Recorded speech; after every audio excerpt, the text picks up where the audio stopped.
আসসালামু আলাইকুম। আজকের সর্বশেষ সংবাদ জানাবো আমি নুসরাত। প্রথমেই জানিয়ে দেব সংবাদ শিরোনাম। খামেনি হওয়ার আগে আরাফি নিহতের গুঞ্জন। সৌদিকে সত্যি ইরানে হামলায় যুক্তরাষ্ট্রকে চাপ দিয়েছিল, যা জানা গেল। মধ্যপ্রাচ্যের সংঘাত তীব্র হওয়ায় তেল ও গ্যাসের দামে বড় উৎফুল্লন। যুক্তরাষ্ট্র ইসরায়েল ইরান যুদ্ধে মধ্যপ্রাচ্যে উত্তেজনা। সর্বশেষ জানাবো 3 মার্কিন যুদ্ধবিমান ধ্বংসের দায় কার ঘাড়ে চাপছে। শিরোনাম শুনলেন, এবারে বিস্তারিত। খামেনি হওয়ার আগেই আরাফি নিহতের গুঞ্জন। ইসরায়েল ও যুক্তরাষ্ট্রের যৌথ হামলায় ইরানের সর্বোচ্চ নেতা আয়াতুল্লাহ আলী খামেনি নিহত হওয়ার পর নেতৃত্ব সংকট তৈরি হয়েছে। দুই পরাশক্তির বিরুদ্ধে যুদ্ধ চালিয়ে যেতে ইতোমধ্যে 3 সদস্যের অন্তর্বর্তীকালীন নেতৃত্ব কাউন্সিল গঠন করেছে দেশটি। এর অন্যতম সদস্য হলেন আয়াতুল্লাহ আলী রেজা আরাফি। তিনি পরবর্তী খামেনি হতে পারেন বলে যখন জোর আলোচনা হচ্ছে, ঠিক তখনই আরেকটি খবর ভেসে বেড়াচ্ছে, তা হলো আরাফিও নাকি ইসরায়েল ও যুক্তরাষ্ট্রের হামলায় নিহত হয়েছেন। মার্কিন আগ্রাসনের পর ব্যাপক বিপর্যয়ের মুখে পড়েছে ইরান। পাল্টা আক্রমণের অংশ হিসেবে ইসরায়েলের ঝাঁকে ঝাঁকে ক্ষেপণাস্ত্র ও ড্রোন ছুড়ছে ইসলামী প্রজাতন্ত্রের বাহিনী। একই সঙ্গে প্রতিশোধমূলক আঘাতের অংশ হিসেবে উপসাগরীয় দেশগুলোতেও হামলা করছে ইরান। সৌদি কি সত্যি ইরানে হামলায় যুক্তরাষ্ট্রকে চাপ দিয়েছিল, যা জানা গেল। সৌদি আরব সোমবার জানিয়েছে তারা যুক্তরাষ্ট্রের সাবেক প্রেসিডেন্ট ডোনাল্ড ট্রাম্পকে ইরানের উপর হামলা চালানোর জন্য কোনো ধরনের চাপ দেয়নি, বরং তেহরানের সঙ্গে একটি চুক্তিতে পৌঁছাতে কূটনৈতিক প্রচেষ্টাকেই সমর্থন করেছে। ওয়াশিংটনে সৌদি দূতাবাসের মুখপাত্র ফাহাদ নাজার এক্সে দেয়া এক পোস্টে বলেন, ট্রাম্প প্রশাসনের সঙ্গে আমাদের কোনো যোগাযোগই, আমরা ট্রাম্প প্রেসিডেন্টকে ভিন্ন কোনো নীতি গ্রহণের জন্য লবিং করিনি। সৌদি আরব বরাবরই ইরানের সঙ্গে একটি বিশ্বাসযোগ্য চুক্তিতে পৌঁছাতে কূটনৈতিক প্রচেষ্টাকে সমর্থন করেছে।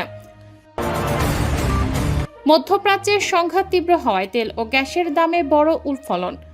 মধ্যপ্রাচ্যে যুক্তরাষ্ট্র ইসরায়েলের চলমান হামলার জবাবে ইরান একের পর এক পাল্টা হামলা চালিয়ে যাওয়ায় আন্তর্জাতিক বাজারে তেল ও গ্যাসের দাম হঠাৎ করে বেড়ে গেছে। সোমবার বিশ্বের অন্যতম বৃহৎ জ্বালানি রপ্তানিকারক কাতার এনার্জি তাদের স্থাপনায় সামরিক হামলার পর উৎপাদন বন্ধ ঘোষণা করলে প্রাকৃতিক গ্যাসের দাম প্রায় 50% পর্যন্ত বেড়ে যায়। আন্তর্জাতিক বাজারে তেলের মানদণ্ড ব্রেন্ট ক্রুডের দাম সোমবার 10% বেড়ে ব্যারেল প্রতি $82 বেশি ছুঁয়ে যায়। সপ্তাহান্তে হরমুজ প্রণালীর কাছে অন্তত 3টি জাহাজে হামলার পর এ দাম বৃদ্ধি পায়। ইরান সতর্ক করে জানিয়েছে দেশের দক্ষিণে অবস্থিত গুরুত্বপূর্ণ এই নৌপথ দিয়ে যেন কোনো জাহাজ চলাচল না করে। বিশ্বের প্রায় 20% তেল ও গ্যাস এই পথ দিয়ে পরিবাহিত হয়। যুক্তরাষ্ট্র ইসরায়েল ইরান যুদ্ধে মধ্যপ্রাচ্যে উত্তেজনা। মার্কিন যুক্তরাষ্ট্র ইরানের বিভিন্ন স্থানে লক্ষ্যবস্তুতে বিমান হামলা চালিয়েছে। অন্যদিকে দখলদার ইসরায়েল লেবাননে নিজেদের আক্রমণ বাড়িয়েছে। এ পদক্ষেপ এসেছে মার্কিন রাষ্ট্রপতি ডোনাল্ড ট্রাম্পের ঘোষণা অনুযায়ী। ট্রাম্প তেহরানের শাসক আলেমদের উৎখাত এবং মার্কিন সেনাদের মৃত্যুর প্রতিশোধ নেওয়ার প্রতিশ্রুতি দিয়েছিলেন। ইরানের সর্বোচ্চ নেতা আয়াতুল্লাহ আলী খামেনিকে হত্যার পর এ সংঘাত মূলত শুরু হয় এবং ইরানি বাহিনী মধ্যপ্রাচ্য জুড়ে ক্ষেপণাস্ত্র ও ড্রোন হামলা চালায়। এ হামলায় ইসরায়েল ও সংযুক্ত আরব আমিরাতে একাধিক মানুষ নিহত হয়। 3 মার্কিন যুদ্ধবিমান ধ্বংসের দায় কার ঘাড়ে চাপছে। ইরানে যুক্তরাষ্ট্র ইসরায়েলের যৌথ আগ্রাসনের তৃতীয় দিনের আলোচিত বিষয় 3 মার্কিন যুদ্ধবিমান ধ্বংস। রোববার কুয়েতের আকাশে নিরুপায় হয়ে যায় বর্তমান বিশ্বের সফল ও শক্তিশালী যুদ্ধবিমান F-15 স্ট্রাইক ঈগল। একে একে মাটিতে আছড়ে পড়ে 3টি ফাইটার জেট। প্রথম দিকে দাবি করা হচ্ছিল যে যুদ্ধযানগুলো ইরানের ক্ষেপণাস্ত্রের আঘাতে ভূপাতিত হয়েছে। পরে সেই দাবি অস্বীকার করে নতুন তথ্য দেয় যুক্তরাষ্ট্র।